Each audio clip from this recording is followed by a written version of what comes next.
नमस्कार,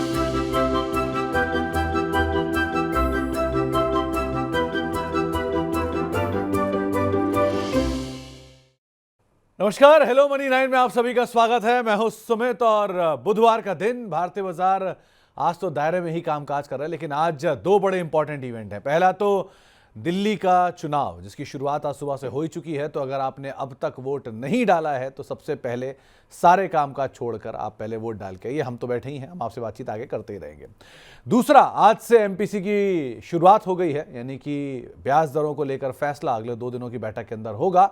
अब फैसला किस पक्ष में होता है वो बाजार भी वेट कर रहा है, इसीलिए आज एक सीमित दायरे के अंदर ही मार्केट्स कामकाज करता हुआ दिखाई पड़ रहा है। फर्स्ट हाफ में थोड़ी बहुत खरीदारी थी, लेकिन सेकंड हाफ तक आते आते या फिर ये कह लिए अभी तक आते आते बाजार हल्का सा नीचे आया है। एक और बड़ी वजह है कि रुपया भी लगातार कमजोर हो रहा है। अब रुपया 87 के ऊपर पहुंच चुका है और ये भारतीय बाजारों के लिए थोड़ा सा नेगेटिव तौर पे आप देख कर चल सकते हैं। 200 अंकों की गिरावट सेंसेक्स में 1.14% नीचे है। Nifty flat to negative side पर है। निफ्टी बैंक जो कि 250 अंक ऊपर है, करीब आधा % की बढ़त यहां पर है। मिड कैप इंडेक्स 1% ऊपर, स्मॉल कैप इंडेक्स करीब 2% ऊपर कामकाज कर रहा है। एडवांस डिक्लाइन के लिहाज से करीब 1800 शेयर तेजी में और 628 शेयरों में बिकवाली, यानी कि हर एक गिरने वाले शेयर के सामने 3 शेयर ऐसे हैं जो कि तेजी के साथ कामकाज करते हुए दिखाई पड़ रहे हैं। आज मेटल और मीडिया, ये दो ऐसे सेक्टर हैं जहां पे खरीदारी देखने को मिल रही है। In fact mid cap select space में भी आज खरीदारी देखने को मिल रही है। थोड़ा बहुत प्रेशर आज के सत्र में आपको रियल्टी में दिखाई पड़ेगा, एफएमसीजी में दिखाई पड़ेगा, जो कि 1.5 से 2% के आसपास की बिकवाली के साथ कामकाज कर रहे हैं। आज हमारे साथ बातचीत करने के लिए जैन साहब मौजूद हैं वाराणसी से। जैन साहब से हम बातचीत करेंगे मार्केट्स पर, जैन साहब से हम बातचीत करेंगे इंडिविजुअल स्टॉक्स पर, और जैन साहब से हम बातचीत करेंगे उनके इंडिविजुअल पिक्स के ऊपर भी। जैन साहब, पहले तो बहुत बहुत शुक्रिया, आप दिल्ली मौजूद हुए पिछले हफ्ते, आपने इतनी दूर ट्रैवल किया, उसके लिए बहुत बहुत शुक्रिया। आज हमारे साथ बने रहने के लिए, समय आपको मैं ज़्यादा नहीं दे पाया, उसके लिए माफ़ी चाहूँगा, लेकिन आपका बहुत बहुत शुक्रिया। दूसरा जैन साहब, एक रिक्वेस्ट और है कि वो अपनी फ़ोटो ज़रा नहीं देना टीम को। आपकी जो फ़ोटो लगी हुई है हमारे, उसमें सब में दाढ़ी वाड़ी बढ़ा के लगी हुई है, यहाँ बिल्कुल क्लीन शेव। सो मतलब कहाँ 21 की उम्र, कहाँ 19 की उम्र, ऐसा अंतर आ रहा है। तो ज़रा उसका देख लेना, वो नई फोटो ज़रा अपनी भेज देना। दूसरा, मार्केट्स को लेके क्या व्यू रख रहे हो आप, क्या करना चाहिए अभी? अच्छा हुआ सर आप 16 साल की बाली उमरिया को सलाम नहीं बोल दिए। जैन साहब, आवाज़ थोड़ी हल्की आ रही है।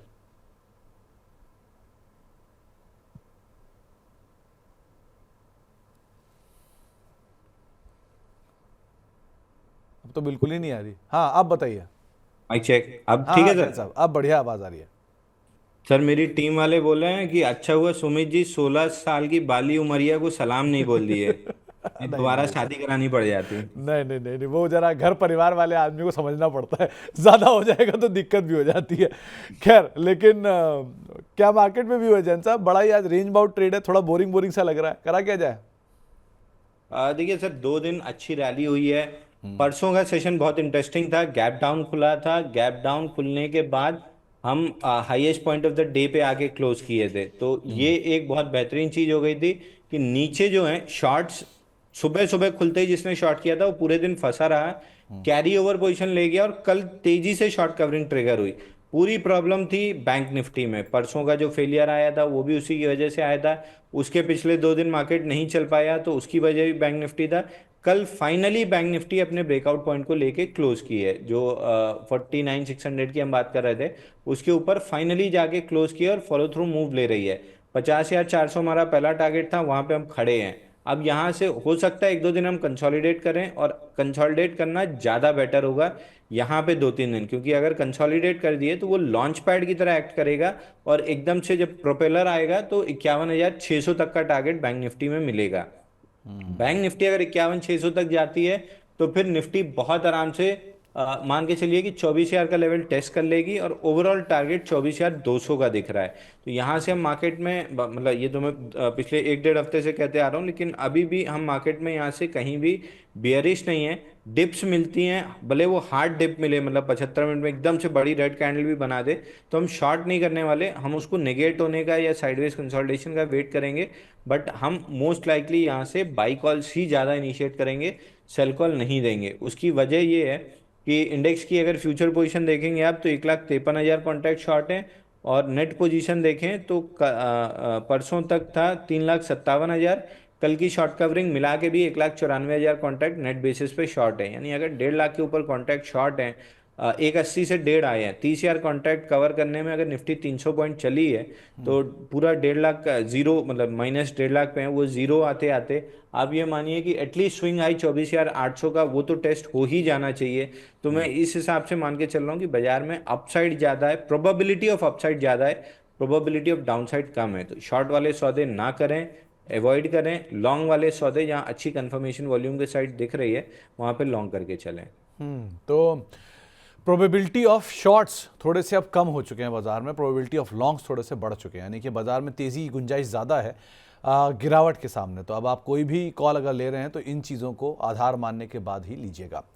जैन साहब से हम आगे बातचीत जारी रखेंगे, कुछ सवालों पर भी हम चर्चा करेंगे, लेकिन जरा पहले निफ्टी के टॉप गेनर लूजर आपकी स्क्रीन पर आते हुए दिखाई पड़ेंगे। आज बाजार की सिचुएशन है किस तरह से, कहाँ से सपोर्ट आ रहा है, कहाँ पर बिकवाली देखने को मिल रही है। पहले निफ्टी कुछ बढ़ने वाले शेयरों को लेकर आइए। आज आईटीसी होटल, ये सेंसेक्स से तो बाहर हो गया, अब शायद निफ्टी से भी जल्दी बाहर होगा। बीपीसीएल, हिंडाल्को, अपोलो हॉस्पिटल, ये कुछ ऐसे नाम जो कि निफ्टी के गेनर्स के तौर पर शुमार हैं। इसके अलावा गिरने वाले शेयरों की अगर बात किया तो आज एशियन पेंट में थोड़ा प्रेशर है, टाइटन में प्रेशर है, नेस्ले में प्रेशर है और बजाज फिनसर्व में प्रेशर है, यानी कि कंजम्पशन ड्रिवन स्टॉक्स में कल भी प्रेशर था और आज भी थोड़ा सा प्रेशर आता हुआ दिखाई पड़ रहा है। इसके अलावा mid cap gainer, mid cap loser भी आपकी स्क्रीन पर आते हुए दिखाई पड़ेंगे। मिड कैप में आज हिंदुस्तान जिंक खरीदारी वाली साइड पर है, ऑयल इंडिया में खरीदारी है, आईजीएल में खरीदारी है, बायोकॉन में थोड़ी बहुत खरीदारी आज के सत्र में देखने को मिल रही है। गिरने वाले शेयरों की अगर बात की जाए तो यहाँ पर भी Phoenix limited, tube investment, Prestige estate, Godrej property, 4 real estate के नाम जो चारों के चारों या 3 के 3 नाम जो कि प्रेशर में कामकाज कर रहे हैं। इसके बाद बारी आती है स्मॉल कैप साइड की, small cap gainer, small cap losers की। तो गेनर में आता है FL India, camps, angel one, NCC, ये कुछ ऐसे नाम जो कि स्मॉल कैप गेनर के तौर पर है। स्मॉल कैप लूजर की अगर साइड पे नजर डाली जाए तो सबसे ज्यादा प्रेशर है जेएनके बैंक में, हैप्पीएस्ट माइंड में, रैमको सीमेंट में और डॉक्टर लाल पैथलैब में, जहां पर आज थोड़ी सी बिकवाली आज के सत्र में आपको दिखाई पड़ेगी। जैन साहब, एशियन पेंट, जरा इसको देखना क्या हुआ, क्योंकि ये ऑलरेडी वीक था। नंबर्स के बाद नंबर इतने खराब नहीं थे, ठीक ठाक थे। एनालिस्ट कॉल के बाद थोड़ी सी बिकवाली आई और वो बिकवाली हालांकि साल के नए लोस तो हिट नहीं करा रही है, लेकिन हाँ वीक जरूर हुआ है। करना क्या चाहिए इसमें? सर कल ये चला था बड़े वॉल्यूम से, 5.4 मिलियन का वॉल्यूम था, 334% वॉल्यूम राइज था। लेकिन प्रॉब्लम वही है जो मेजॉरिटी ऑफ द स्टॉक्स में है, सारे अपने pull back 50 day moving average पे सरेंडर कर देते हैं। ये कुछ क्षण के लिए टिका था लेकिन क्लोज इसने 50 डे मूविंग एवरेज के नीचे किया और आज गैप डाउन ओपनिंग है और अब जहाँ खड़ा है वहाँ पे 8 और 20 डे मूविंग एवरेज का रेजिस्टेंस है। तो इसको फिलहाल 2300 पार करना जरूरी है। 2300 निकालता है तो फिर 2366 2400 की रेंज में बड़ा रेजिस्टेंस बनेगा। बट ओवरऑल मेरे को लग रहा है कि सारी खराब न्यूज़ इसमें भी निकल चुकी हैं। क्रूड ऑयल में गिरावट आना स्टार्ट हुई है, इनके लिए इनपुट कॉस्ट कम और पॉजिटिव सेंटीमेंट बढ़ना स्टार्ट होगा। तो समय लगेगा, हो सकता है 1 महीना लगा दे ये 2400 निकालने में, लेकिन जैसे ही 2400 निकला ये स्टॉक 2800 रुपये तक की तेजी पकड़ लेगा।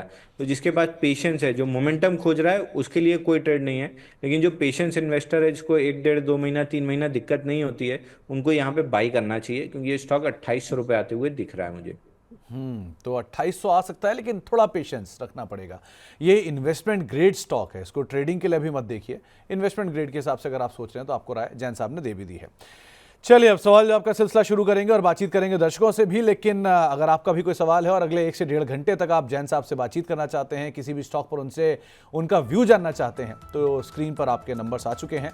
9311121874 ये हमारा व्हाट्सएप नंबर है और ईमेल आईडी है money9query@tv9.com पर। साथ ही साथ आप हमारे साथ अगले 1 से 1.5 घंटे तक यूट्यूब के जरिए भी जुड़ सकते हैं और बातचीत करते हैं हमारे दर्शकों।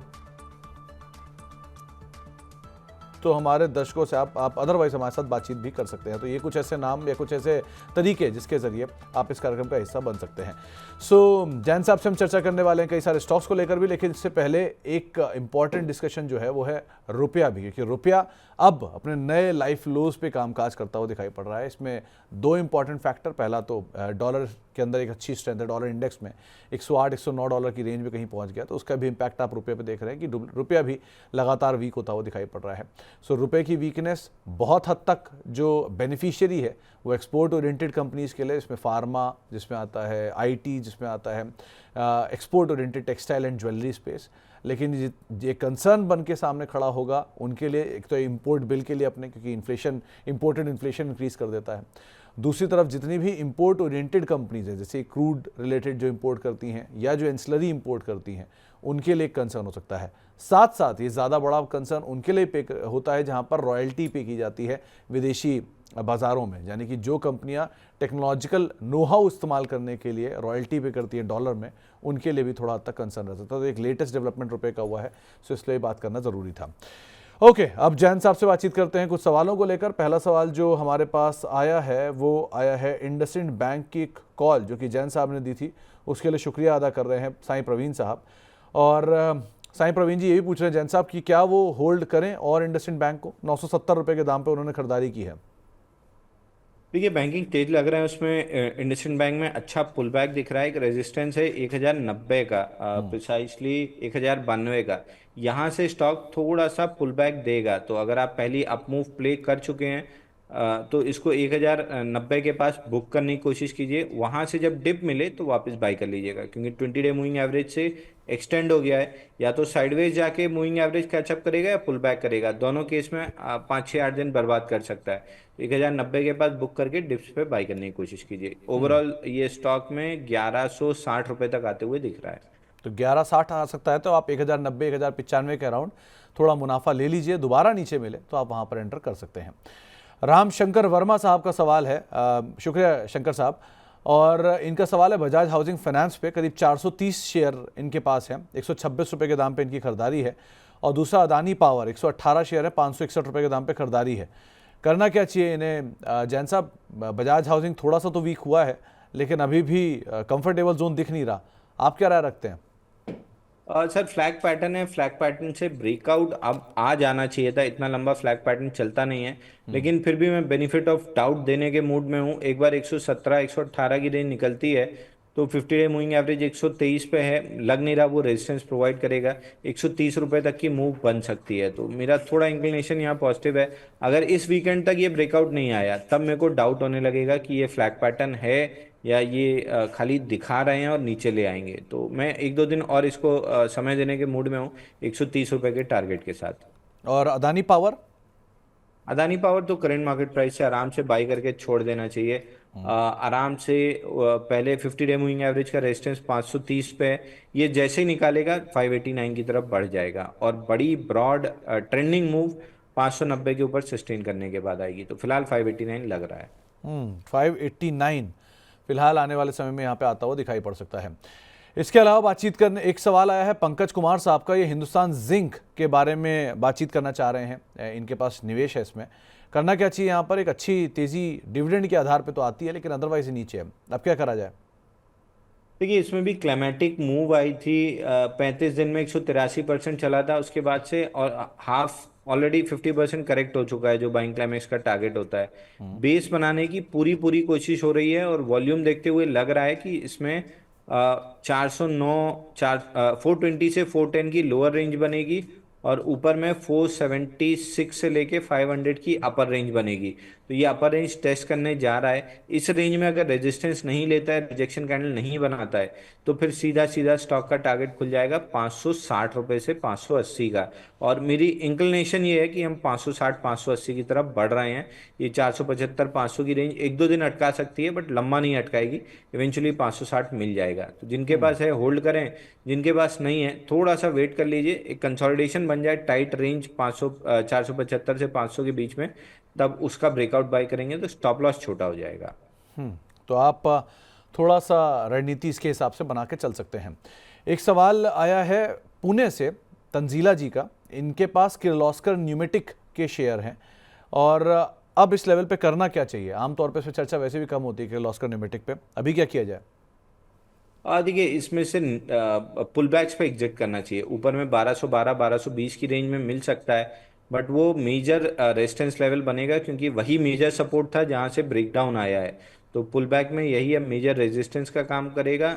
प्रिसाइसली 1192 से 1212 इस रेंज में आता है, तो एक बार एग्जिट कीजिए, क्योंकि जो डाउन मूव बनी है ब्रेकडाउन की, उसका पहला ही टारगेट 751 रुपये है। तो मेरे को ये स्टॉक खराब लग रहा है। हालांकि ओवरसोल्ड है, तो पुल बैक पहले देगा, पहले एक बार 1212 के आसपास जाएगा, फिर नीचे आएगा। रैलीज पे एग्जिट करने की कोशिश कीजिए। तो 1212 के आसपास ये जा सकता है, सो उस लेवल को भी आप ज़रूर ध्यान रखिएगा।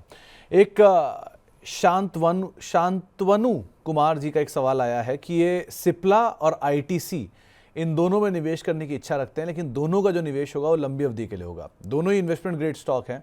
जैन साहब, करना क्या चाहिए इन्हें? देखिए, लंबी अवधि से मैं मान के चल रहा हूँ कि ये 3 से 5 साल होल्ड करेंगे, तो सिप्ला तो मेरे को बहुत बेहतरीन लग रहा है। 3 से 5 साल के प्रोस्पेक्टिव में अगर आप पकड़ रहे हैं तो आपको वही जो 20% CAGR वाला रिटर्न है वो सिप्ला आराम से देता हुआ दिखेगा। और दूसरे स्टॉक एक बार नाम आईटीसी, रिपीट करेंगे? ITC, ITC. आईटीसी मेरे को बहुत ज़्यादा उम्मीद इसलिए नहीं है कि आईटीसी होटल चला हो गया है और सिगरेट के कारोबार में स्टैग्नेंसी काइंड ऑफ चीज़ ज़्यादा है, तो उतनी अर्निंग्स आती रहेंगी। अगर वो डीमर्जर वाली जो आईटी बिजनेस और जो अदर डीमर्जर वाली स्टोरी है वो चली तो स्टॉक में कुछ मूव आ सकता है, नहीं तो मेरे को इसमें बहुत एक्सपेक्टेशन नहीं है। तो मैं इसका रिप्लेसमेंट आपको दे देता हूँ। अगले 3 साल के लिए मेटल स्टॉक बहुत बुलिश है, तो टाटा स्टील भरना स्टार्ट कीजिए। एक छोटी अवधि में आपको फ्रस्ट्रेट करेगा कि उसी उसी रेट में चल रहा है। इंस्टीट्यूशंस को जब एक्यूमुलेट करना होता है काफ़ी समय एक रेंज में चला के धीरे धीरे एक्यूमुलेट करते हैं। जब भी ब्रेकआउट बनेगा बहुत तेज़ी से वो 185 220 जाएगा। तो लॉन्ग टर्म इन्वेस्टर्स को स्टॉक को सीरियसली कंसिडर करना चाहिए, थोड़ा सा समय देते हुए, क्योंकि ये लंबा पैसा बना के देगा। तो अभी के लिए आपको यही राय दी गई है कि आप सिप्ला को तो आप ले सकते हैं, आईटीसी के मुकाबले आपके सामने अच्छे विकल्प मेटल में रखे गए हैं, आप उनको तवज्जो दे सकते हैं। बातचीत करने के लिए इनफैक्ट एक सवाल आया है सचिन शुक्ला साहब का। इनके पास अपोलो माइक्रो के शेयर हैं, 75 शेयर और 132 रुपये के दाम पर खरीदारी है। जैन साहब, करना क्या चाहिए अपोलो माइक्रो में? देखिए सर, इसमें ब्रेकआउट बनाने की कोशिश थी, लेकिन आज के सेशन में ओपन हाई के साथ ये चला है तो ब्रेकआउट नहीं आ पाया है। हालांकि इस काउंटर में अगर ओवरऑल पोजीशन देखें तो 304 दिन हो गए इसको एक कप एंडल पैटर्न बनाते हुए, लेकिन पैटर्न अभी इतना लूज है कि इसका ब्रेकआउट प्ले नहीं करना चाहिए। इसको टाइटनेस की ज़रूरत है। 140 से 150 की रेंज में 1-2 हफ्ते कंसोलिडेट कर ले तब इसमें बाइंग बनेगी। तो बाइंग की वॉच लिस्ट में ज़रूर रखिए, लेकिन प्रॉपर मोमेंटम ब्रेकआउट सारी चीज़ें तब कंफर्म होंगी जब ये 150 के ऊपर टिकेगा। तो ये मेरी एक्टिव वॉच लिस्ट में है। 150 के ऊपर जैसे सस्टेन करेगा मैं अपने क्लाइंट्स को बाय रिकमेंड करूंगा करीब करीब 200 सवा 200 के टारगेट के साथ। तो प्रीएम्प्टिव बाय नहीं करना है। 150 जब निकलता है तभी बाय बनेगा। तो 150 जब निकलता है तब आप इसमें बाय करिए, वो ज़्यादा बेटर है। बिंदेश यादव साहब का एक सवाल आया है। ये आरवीएनएल बेच दिया है इन्होंने और टाटा स्टील खरीदने की इच्छा रख रहे हैं। 120 और 127 का वेट कर रहे हैं। इनका सवाल ये है कि इनको थोड़ा सा लॉस हुआ है करीब 8,000 रुपये का। ये टाटा स्टील में कवर हो सकता है और कहाँ खरीदारी करनी चाहिए? देखिए, टाटा स्टील में तो आराम से हो जाएगा। टाटा स्टील अगर आप यहाँ से रखते हैं तो एक 8-10 रुपए की मूव तो फटाफट दिख ही रही है कि बन जाएगी, क्योंकि सपोर्ट से थोड़ा सा ज़्यादा नीचे चला गया था तो उस टेनिस बॉल एक्शन आ रहा है। तो टाटा स्टील में आपको मिल जाएगा पैसा। बट मैं ये कहूँगा टाटा स्टील को ट्रेडिंग बेट की जगह इन्वेस्टमेंट बेट करेंगे तो लंबा मतलब वेल्थ क्रिएट होगी। ट्रेडिंग बेट लेना है तो आपको ऊपर में टारगेट कहीं भी 139 145 तक के मिल सकते हैं एक्सट्रीम शॉर्ट टर्म में। तो आप टाटा स्टील से को इन्वेस्टमेंट बेट के तौर पे रखिए, वो ज़्यादा बेटर रहेगा। लेकिन हाँ, वो उस पर बुलिश तो ऑलरेडी हैं ही। जैन साहब, एक सवाल सुनीता जी का आया है। इनके पास एनएचपीसी के शेयर हैं 94 के दाम पर। अब जिस तरह का फॉल आया है, ये उम्मीद लग रही है ना कि क्या यहाँ पर ये भाव देख पाएंगी कि नहीं देख पाएंगी? आप क्या राय रखते हो? देखिए, कल 76 परसों 76 का लेवल प्रोटेक्ट हुआ है। कल इनसाइड बार रहा, मतलब नैरो रेंज बार रहा, आज भी नैरो रेंज बार है। ये पूरा 50 डे मूविंग एवरेज पे अटक रहा है। तो कहीं भी पुल बैक अगर थोड़ा बड़ा भी करना है तो स्टॉक को 80 रुपये निकालना जरूरी है। अगर 80 निकलता है तो मैं एक बार पुल बैक 87 तक मान रहा हूँ, बट इवेंचुअली ये पुल बैक लेके जाए या यहीं से फिसल जाए। 76 रुपये टूटने के बाद सीधा सीधा 65 रुपये का टारगेट ओपन हो जाएगा। तो स्ट्रक्चरली स्टॉक वीक है, उसमें ओवरसोल्ड है, इसलिए पुल बैक आ रहा है। पुल बैक 87 मिल जाए, आपकी किस्मत अच्छी रहे, मिल जाए तो वहाँ पे एग्जिट करने की सोचनी चाहिए, क्योंकि 65 रुपये दिख रहा है आते हुए। तो 65 रुपये तक आता हुआ दिखाई पड़ रहा है। सो इस लिहाज से आप नज़र रखिए। वैसे भी सुनीता मैम लास्ट ईयर के आउट परफॉर्मर रही है और ये 30 रुपये का शेयर 100 रुपये के ऊपर तक गया, 4 गुना 5 गुना तक ये शेयर चले हैं। सो अब हल्के होना शुरू हुए हैं, तो उस हिसाब से आप देखिएगा इन्हें। इसके अलावा बातचीत करने के लिए हमारे साथ रोहन कुमार मौजूद हैं रांची से। कुमार साहब, नमस्कार। नमस्कार sir, good afternoon. Good afternoon Rohan ji, क्या सवाल है आपका? सर मेरा दो सवाल है, कार ट्रेड और कैनरा बैंक को लेकर है। दोनों में आप निवेश कर चुके हैं, निवेश करना चाह रहे हैं? हाँ हाँ सर, कर चुका हूँ। कार ट्रेड 1550 पे लिया हूँ और कैनरा बैंक 96 पे। शॉर्ट टर्म का भी वैसा स्टॉप लॉस और टारगेट बता दीजिएगा। चलिए, तो क्लियर थॉट है जैन साहब इनका। इन्होंने दोनों ही शेयरों में शॉर्ट टर्म के लिए खरीदारी की है और दोनों के लिए टारगेट और स्टॉप लॉस पूछ रहे हैं। तो कार ट्रेड 1550 50 शेयर और केनरा बैंक, करना क्या चाहिए दोनों में?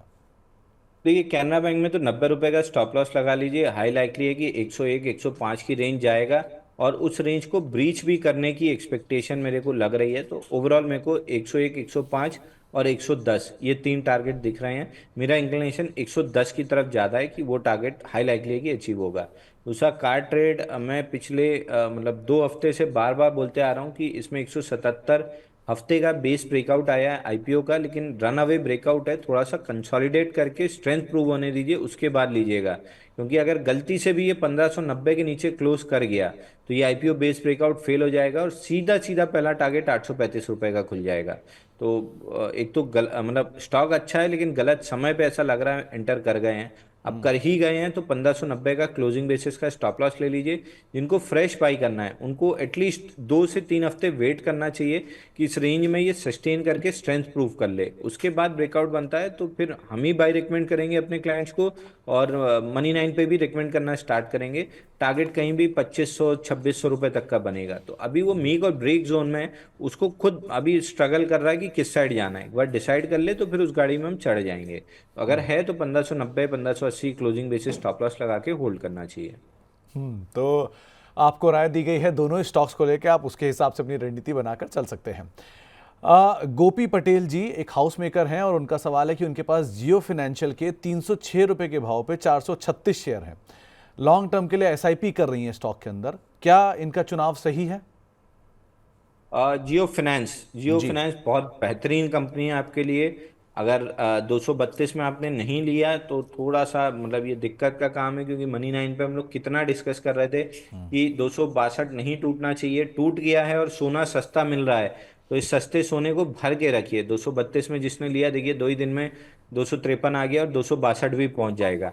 262 इसको निकालना थोड़ा सा एक दम लगेगा, मतलब वहां पे ग्लूकोज पीना पड़ेगा इसको। बट इवेंचुअली जब 262 के ऊपर सस्टेन कर लेगा तो 298 का टारगेट बनेगा और उसके बाद 350 रुपए का। और ओवरऑल अगर 1.5 से 2 साल के पर्सपेक्टिव में बात करें तो कहीं भी 500 रुपए तक के टारगेट दिख रहे हैं। तो ट्रेडिंग बेट लिया है तो 262 के बाद प्रॉफिट बुक करके दोबारा कंसोलिडेशन के बाद री एंट्री करें। इन्वेस्टमेंट के लिए लिया है तो थोड़ा सा और अगर पैसा वैसा पड़ा है तो यहाँ पे लेके छोड़ दीजिए और 1.5 2 साल के लिए भूल जाइए, ये आपके लिए वेल्थ बना देगा। तो आप समय दीजिए, आप ऑलरेडी दे रही हैं, एसआईपी कर रही हैं, कंटिन्यू करिए और होल्ड करिए। यहाँ पर आपको समय ज़्यादा देना पड़ेगा, लेकिन पोजीशन में या कंपनी के को लेकर कोई ऐसा इशू नहीं है, जैसा भी मानते हैं। इसके अलावा एक अंकित जी का सवाल है, IGIL का इन्हें आईपीओ मिला है, होल्ड कर रहे हैं, करना क्या चाहिए? आईजीआई वो जिमोलॉजिकल की शायद बात हो रही है, तो आप क्या राय रखते हो जैन साहब, क्या करा जाए? देखिए, मेरा इनसे सवाल है कि अगर आप मनी 9 इतने समय से देख रहे हैं तो बार बार मैं बोलता हूं कि अगर 3 से 5 दिन में पूरा जूस निकाल के पॉजिटिव लिस्टिंग में आपको एग्जिट कर लेना चाहिए। फिर आईपीओ बेस बनने का वेट कीजिए। बहुत सारे स्टॉक्स हैं देखिए जो वर्टिकली नीचे गिर गए, बेस ही नहीं बना, हमने बाई नहीं किया। तो अभी इसमें बेस बनना भी नहीं स्टार्ट हुआ है।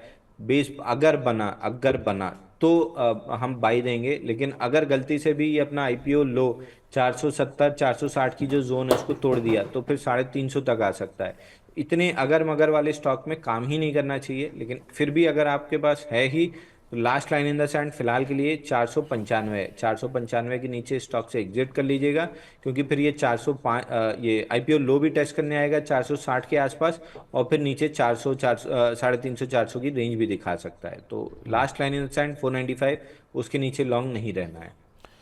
तो अंकित जी एक चीज़ और मैं आपको इसमें ऐड कर दूं, जैन साहब ने एक बात हमेशा बोली है कि अगर आप कोई भी आईपीओ लेकर आ रहे हैं या कोई भी आईपीओ आपको मिला है और उस आईपीओ में आपको गैप अप में अच्छा प्रॉफिट मिल रहा है तो एटलीस्ट पार्शियल प्रॉफिट या पूरा, जैसी आपकी इच्छा हो, लेकर निकल जाइए। ऐसा नहीं है कि जिमोलॉजिकल में गेन नहीं आया था, गेन आया था। तो अगर आप उस समय नहीं लेके गए सो अब सिचुएशन आपके सामने है, तो एक बार तो आपको प्रॉफिट लेना ही पड़ेगा, वो आप तय करोगे कहाँ करना है कहाँ नहीं करना है। इसके अलावा अब मिताली बर्मन जी के पास डॉनियर इंडस्ट्रीज के शेयर हैं, 100 शेयर हैं 142 रुपए के दाम पर। करना क्या चाहिए इसमें जैन साहब? कम चर्चा में आता है आमतौर पर ये स्टॉक, लेकिन अभी क्या करें इसमें? देखिए डॉनियर में ब्रेकआउट रीटेस्ट हो रहा है, थोड़ा हार्ड रीटेस्ट है। मैं 2-3 हफ्ते का समय देने के मूड में हूँ स्टॉक में। अगर 120 140 के रेंज ये प्रोटेक्ट कर लेता है तो ये वापस से 250 की तरफ बढ़ जाएगा। स्टॉक मेरे को अच्छा लग रहा है, सेक्टर मेरे को अच्छा लग रहा है, बट मोमेंटम अभी फिलहाल इसके एक छोटे भाई में है, वो जो लास्ट में हम डिस्कस करेंगे स्टॉक पिक्स में, वही स्टॉक डिस्कस करेंगे। सेक्टर में स्ट्रेंथ आ रही है तो इसमें भी आएगी, बट 2-3 हफ्ते समय दीजिए, थोड़ी क्लैरिटी आ जाए तब लेवल्स क्लियर हो जाएंगे। मगर है तो होल्ड करना चाहिए, और इसका भाई हम towards the end of the show by देंगे, तो लास्ट तक शो देखते रहें। चलिए, तो लास्ट तक आप शो देखिएगा। एक नाम जो कुछ ही देर में आपको जैन साहब जरूर बताएंगे। बातचीत करने के लिए हमारे साथ अब कुरुक्षेत्र से एक दर्शक मौजूद है, विनोद कुमार है। विनोद जी नमस्कार। नमस्कार सर। नमस्कार विनोद जी। सुमित जी नमस्कार जी। नमस्कार विनोद जी, नमस्कार। क्या सवाल है आपका, क्या हाल चाल है आपके? मेरे पास एनआरबी बेरिंग के 200 शेयर है 295 के रेट पे। ओके, और कितना समय से आप और दे सकते हैं? मैं इसको 6 महीने 8 महीने 6 से 8 महीने दे सकते हैं। तो जैन साहब, इनके पास एनआरबी बियरिंग के शेयर हैं और ये 6 से 8 महीना इसको दे सकते हैं। 285 प्रमोटर बाय है, 295 इनकी खरीदारी है। करा क्या जाए? देखिए सर, वो अंबुजा सीमेंट वाली ऐड थी, भैया ये दीवार टूटती क्यों नहीं है, तो इसके लिए वो दीवार 242 रुपए की है, जो टूट नहीं पा रही है अक्टूबर 2023 से। लेकिन फाइनली जिस हिसाब का वॉल्यूम पैटर्न और सेटअप बना है, ये लास्ट में दीवार टूटेगी। और जैसे ही 242 रुपये टूटा, उसके बाद सीधा सीधा इसका जो टारगेट खुलेगा वो खुलेगा 125 रुपये का। क्लाइमेटिक स्टॉक है, ब्रेकडाउन आया नहीं है, 242 के नीचे ब्रेकडाउन आएगा और 125 का टारगेट खुल जाएगा। तो जितनी जल्दी हो सके इससे निकलिए। एक बार मेरे को लग रहा है कि ये 50 डे मूविंग एवरेज तक बाउंस बैक करेगा, क्योंकि मार्केट में भी थोड़ा मोमेंटम बन रहा है, जो कि प्लेस्ड है 271 पे। तो पुल बैक में कहीं भी 270-71 मिलता है, वहाँ पे एग्जिट करने की कोशिश कीजिए। 242 टूटने के बाद लॉन्ग नहीं रहना है, क्योंकि 125 का टारगेट खुल जाएगा। तो 242 आपके लिए एक टेक्निकल सपोर्ट है, वो टूटा तो 125 तक ही जा सकता है, लेकिन उसको आप एक ध्यान रखिएगा। और बाकी अगर कोई बुल बैक मिलता है, आपको कॉस्ट टू कॉस्ट आता है, आप निकलना चाहते हो तो आप निकल भी सकते हैं। साईं प्रवीण जी का एक और सवाल आया है। इनके पास एक्सिस बैंक के 950 रुपये के दाम पर खरीदे हुए शेयर हैं, ये इसमें और खरीदारी करने की इच्छा रख रहे हैं। तो जैन साहब, क्या इन्हें यहाँ पे खरीदारी करनी चाहिए या फिर नहीं करनी चाहिए? आप बिल्कुल करनी चाहिए सर। जैसे हमने बॉटम फिशिंग इंडसइंड बैंक में की थी, वहाँ से 40-50 रुपये मिला है। एक्सिस बैंक में भी बॉटम फिशिंग एक्चुअल में तो कल मॉर्निंग जब खुल रहा था 996, तभी कर लेनी चाहिए थी। हमारी टीम ने बाई कॉल भी इनिशिएट करके दिया था, तो हमारे क्लाइंट्स इसमें लॉन्ग हो सकते हैं। ऊपर 50 डे मूविंग एवरेज 1052 पे है, ये लेवल हमको टेस्ट होते हुए दिख रहा है। तो आप यहाँ पर ज़रूर खरीदारी करके चलें, ये एक राय आपको जैन साहब दे रहे हैं। गुंजन जी का एक सवाल आया है। इनके पास पावर ग्रिड के शेयर हैं 318 रुपये के दाम पे और हुडको के शेयर हैं 228 रुपये के दाम पर। क्या इन्हें यहाँ पर बने रहना चाहिए, निकलना चाहिए, होल्ड करना चाहिए, क्या करें?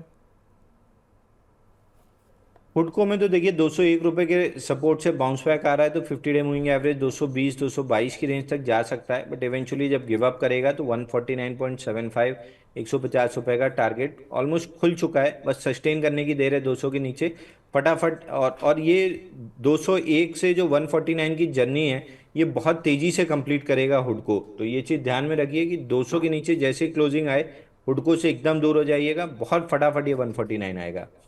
मेरे ख्याल से अभी भी निकल जाएंगे तो ज़्यादा बेटर है।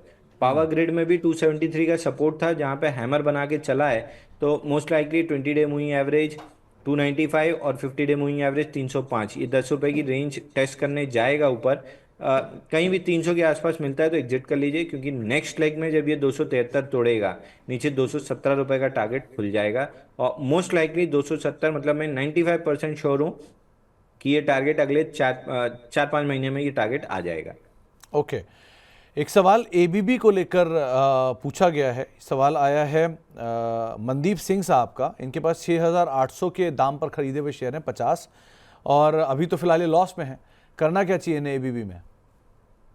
देखिए एबीबी भी टॉप आउट काउंटर था परसों और कल, बहुत बड़े वॉल्यूम रहे हैं। परसों 1.4 मिलियन का वॉल्यूम था, 382% राइज, और अगले दिन भी मतलब कल भी सिमिलर था। दोनों में सेलिंग वॉल्यूम आया, फिर अगले दिन बड़ी कैंडल के साथ वॉल्यूम बाइंग आई है। मतलब कोई ना कोई फ्रस्ट्रेटेड जो पुराना माल जिसके पास पड़ा था उसने बल्क में सेलिंग की है।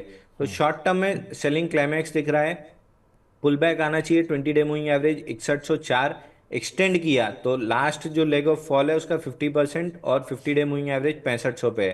तो ये दो लेवल आ सकते हैं, 6100 और 6500।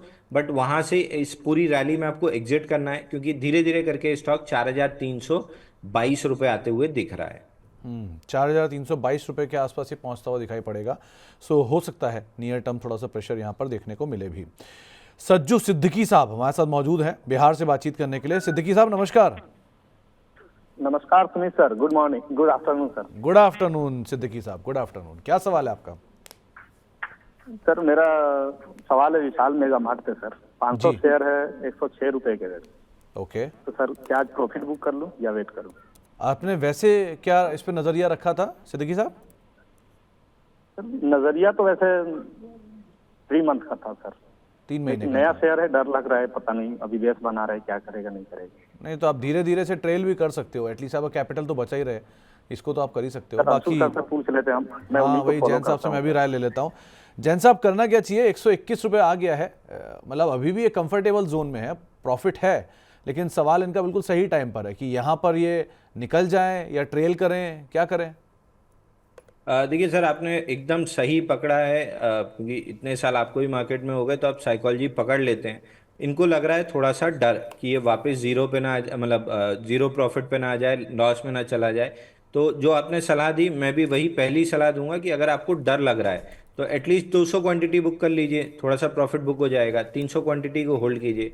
8 अटेम्प्ट के बाद, 8 फेल्ड अटेम्प्ट के बाद फाइनली कल जाके 116 117 की रेंज क्रॉस करके क्लोज किया है। वॉल्यूम उतने अच्छे नहीं है जितने होने चाहिए थे, एटलीस्ट 3-4x और 50 डे एवरेज वॉल्यूम होना चाहिए था, बट नहीं है, कोई दिक्कत नहीं है, ठीक ठाक वॉल्यूम से क्लोज हुआ है। अब ऑन द पुल बैक्स 118 116 की जोन टेस्ट जरूर कर सकता है। यहाँ से जो ट्रेड बनना चाहिए विशाल मेगा मार्ट में, आईपीओ बेस ब्रेकआउट जिसकी मैं बात करता हूँ, वो इसमें बना है। अब ट्रेड क्या बनेगा?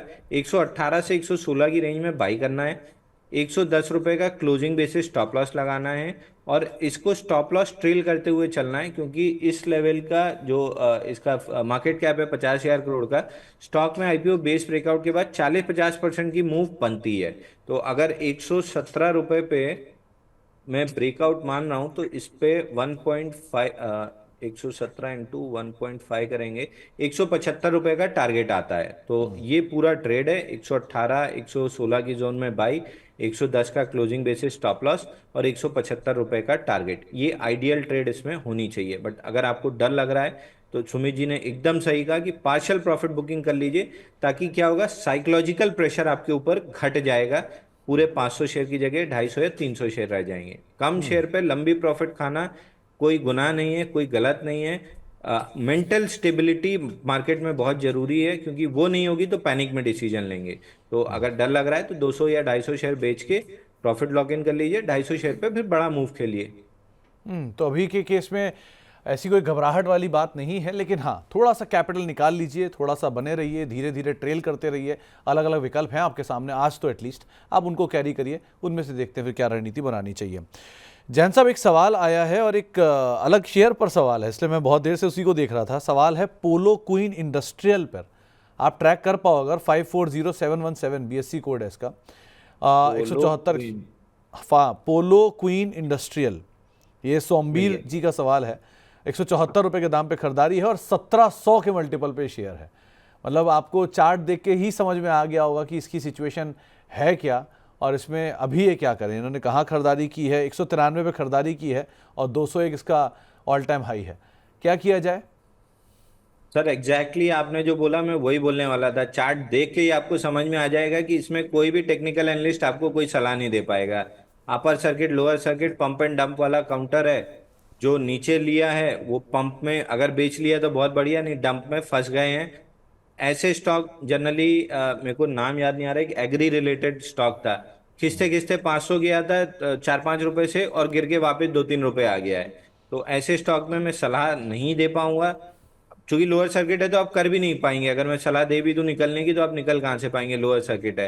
एक 20 डे मूविंग एवरेज 151 पे है, वहां तक आ सकता है, उसके नीचे अगर टिका तो एकदम खराब हो जाएगा। अगर वापस से बढ़ना है तो 151 तक आके बढ़ जाना चाहिए, उसके नीचे जाना नहीं चाहिए आइडियली, अगर ये पंप एंड डंप वाला काउंटर नहीं है। लेकिन जिससे आपका वॉल्यूम है मोस्ट लाइकली ये पंप एंड डंप वाला काउंटर है। तो सोमवीर साहब, ये जैन साहब के माध्यम से आपके सामने बहुत साफ बात रख देते हैं कि कभी भी अगर आपका कोई दोस्त, कोई सलाहकार, कोई भी मैसेज आता है आपको कि आप ऐसे निवेश करिए, ये शेयर मल्टीबैगर हो जाएगा, देखिए लगातार अपर सर्किट लग रहे हैं, तो उनमें ना थोड़ा सा कॉशियस होकर काम करिएगा। क्योंकि अगर अच्छा शेयर है तो आपको बताने की बजाय खुद ही नहीं ले लेगा, ज़्यादा बेटर ये नहीं है।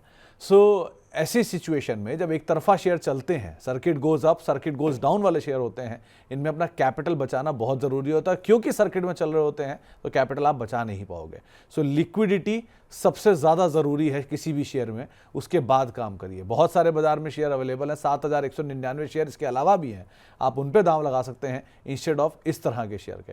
तो यहाँ पर जैन साहब क्या, कोई भी बड़े से बड़ा टेक्निकल धुरंधर, फंडामेंटल धुरंधर आपको सपोर्ट नहीं कर पाएगा अगर वो शेयर सर्किट टू सर्किट चल रहे हैं तो। खैर, आगे बढ़ते हैं और कुछ और सवालों को भी शामिल कर लेते हैं। एक सवाल आया है गेल के ऊपर, रहमत साहब का, 195 पर लिया है, करना क्या चाहिए जैन साहब इन्हें?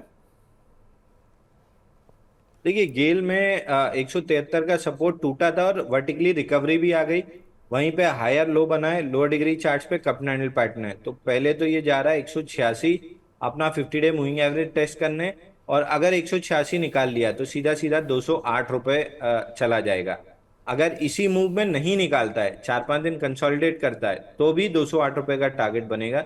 तो ओवरऑल मेरे को 208 रुपए दिख रहा है। 186 के पास थोड़ा अटक के वहां पे 1-2 दिन 4 दिन कंसोलिडेट कर सकता है, बट इवेंचुअली मेरे को 208 जाते हुए दिख रहा है। तो नहीं है तो फ्रेश बाइंग कर सकते हैं, है तो एकदम आराम से होल्ड कीजिए जब तक ये स्टॉक 173-170 की जोन के ऊपर है। बहुत हाई लाइकली है कि 208 रुपए चला जाएगा। ये पीएसयू के चक्कर में पिट गया था, एक्चुअली इसमें कोई वीकनेस या कोई खराब न्यूज नहीं है। ओके, लवी पुनिया साहब के पास लेमन ट्री है, 133 रुपए के दाम पर खरीदारी है, अभी तो मुनाफा है, क्या बुक कर लें क्या? कितने में दिए थे लेमन ट्री? देखिए सर, लेमन ट्री में स्टैंडर्ड डिस्क्लेमर देंगे, कितने में लेमन ट्री में स्टैंडर्ड डिस्क्लेमर देंगे, हमारे क्लाइंट्स इसमें लॉन्ग हो सकते हैं क्योंकि हमने बाई कॉल इनिशिएट करके दिया था इस काउंटर में कल के सेशन में, तो हमारे क्लाइंट्स लॉन्ग हो सकते हैं। इसमें पूरा अगर स्ट्रक्चर देखेंगे तो 195 दिन का कप कैंडल पैटर्न ब्रेकआउट आ रहा है, और ये ब्रेकआउट अगर सस्टेन कर जाता है 160 रुपए के ऊपर, तो ऊपर में मान के चलिए कि 210 रुपए तक का टारगेट मिलेगा। हमने प्रीएम्प्टिव बाई दिया है, हमारे क्लाइंट स्टॉप लॉस थोड़ा सा टाइट रखते हैं, इसलिए हम प्रीएम्प्टिव बाई सजेस्ट कर देते हैं। क्योंकि बाकी लोग स्टॉप लॉसेस टाइट नहीं रखते हैं, तो मैं सजेस्ट करूंगा 160 के ऊपर कंफर्टेबली इसको टिक जाने दीजिए, ब्रेकआउट सस्टेन हो जाने दीजिए, उसके बाद बाई कीजिए। 210 और 245 के बीच कहीं भी टारगेट मिल सकता है। 160 के ऊपर रुक जाए तब खरीदारी करिए, और बाकी स्टॉप लॉस भी आपको बताया गया, उसको फॉलो कर सकते हैं। शनि राठौर साहब हमारे साथ मौजूद हैं अलीगढ़ से बातचीत करने के लिए। राठौर साहब नमस्कार। राठौर साहब सुन पा रहे हो आप? आपकी आवाज बहुत कट कट के आ रही है राठौर साहब। चलिए शायद संपर्क टूट गया, लेकिन लाइका लैब इनके पास पड़े हैं, 600 शेयर हैं और 166 रुपए के दाम पे खरीदारी है। जैन साहब करना क्या चाहिए लाइका लैब्स में? सर इसमें थोड़ा सा बाइंग क्लाइमेक्स हुआ था करीब करीब दिसंबर 2021 में, उसके बाद से एक बड़ी रेंज में है, ऊपर में 170 तक जाता है और रेंज के लोअर एंड फिसल के 98-99 तक आता है। तो ये बिल्कुल रेंज के अपर एंड पे, मेरे ख्याल से जब लास्ट टाइम ब्रेकआउट आ रहा था तब इनने बाई कर लिया है। स्टॉक मेरे को खराब नहीं लग रहा है, इसमें समय और लग सकता है 4-6 महीने का, बट इवेंचुअली ब्रेकआउट ऊपर ही की तरफ आएगा 160-170 की रेंज का, और करीब करीब 210-220 तक जाएगा। तो अगर आपके पास 6 महीने से 1 साल पेशेंस है तो आराम से स्टॉक होल्ड कीजिए। अगर बाई दी वे कहीं डिप में 120 के आसपास मिल जाता है तो ऐड भी कर सकते हैं, बट इवेंचुअली ऊपर जाएगा। लेकिन अगले 4-6 महीने में ब्रेकआउट आ रहा है, इसकी कोई संभावना नहीं है। तो अभी अगले 4 से 6 महीने में कोई ब्रेकआउट आ रहा है, इसकी तो एटलीस्ट संभावना नहीं दिखाई पड़ रही है। ध्रुव पाठक साहब का एक सवाल आया है। अंशुल जी आपके प्रशंसक हैं, आपकी काफ़ी तारीफ भी कर रहे हैं। बीपीसीएल और एरोफ्लेक्स में टारगेट और स्टॉप लॉस पूछ रहे हैं, करना क्या चाहिए इन दोनों में? बीपीसीएल, एरोफ्लेक्स, एरोफ्लेक्स सर, ये स्टैंडर्ड डिस्क्लेमर दे रहा हूँ, ये हमारे क्लाइंट्स बाई हो सकते हैं, क्लाइंट्स के पोर्टफोलियो में हो सकता है। कल जब ब्रेकआउट बन रहा था 10 और 20 डे मूविंग एवरेज का, तब हमने बाई इनिशिएट करके दिया था, क्योंकि कप कैंडल पैटर्न भी है 100 दिन का। तो यहाँ से 310 रुपए स्टॉक आते हुए दिख रहा है, बट राउंड फिगर 300 एक रेजिस्टेंस प्रूव हो सकता है। तो हम 299 के राउंड के टारगेट सजेस्ट कर रहे हैं। तो हमारे क्लाइंट्स इसमें लॉन्ग है, बढ़िया ब्रेकआउट है। यहाँ से अब एक ही काम करना है कि स्टॉप लॉस मॉडिफाई करना है। स्टॉप लॉस मॉडिफाई करके 250 रुपए का क्लोजिंग बेसिस पे ले लेना है, और 300 299 310 इस रेंज के बीच तक आ सकता है। दूसरा, बीपीसीएल में फिलहाल पुल बैक बना है 20 डे मूविंग एवरेज तक। मैं थोड़ा सा यहाँ पे साइडवेज स्ट्रक्चर बनने का वेट कर रहा हूँ। जैसे ये बन जाएगा, इसमें बाई कॉल इनिशिएट करेंगे। तो अभी टारगेट स्टॉप लॉस की बात करना कोई मतलब नहीं है, क्योंकि स्ट्रक्चर नहीं बना हुआ है। लेकिन एक चीज अच्छी है कि स्ट्रक्चर बनना स्टार्ट हो गया है, ये बहुत अच्छा है, क्योंकि बनना स्टार्ट हुआ है तो बनेगा और ब्रेकआउट देगा। तो इस प्रोसेस में करीब करीब 1.5-2 महीना समय लग सकता है। वॉच लिस्ट में रखिए। अप ट्रेंडिंग स्टॉक्स हैं जिसमें मिडवे करेक्शन है डाउनवर्ड, जो खत्म हो गया है, अब वापस से अप ट्रेंड रिज्यूम करेगा। तो थोड़ा 2-3 हफ्ते समय दीजिए। पैटर्न जैसे ही डेवलप हो जाएगा, लेवल्स क्लियर हो जाएंगे, तब टारगेट स्टॉप लॉस दोनों डिस्कस करेंगे।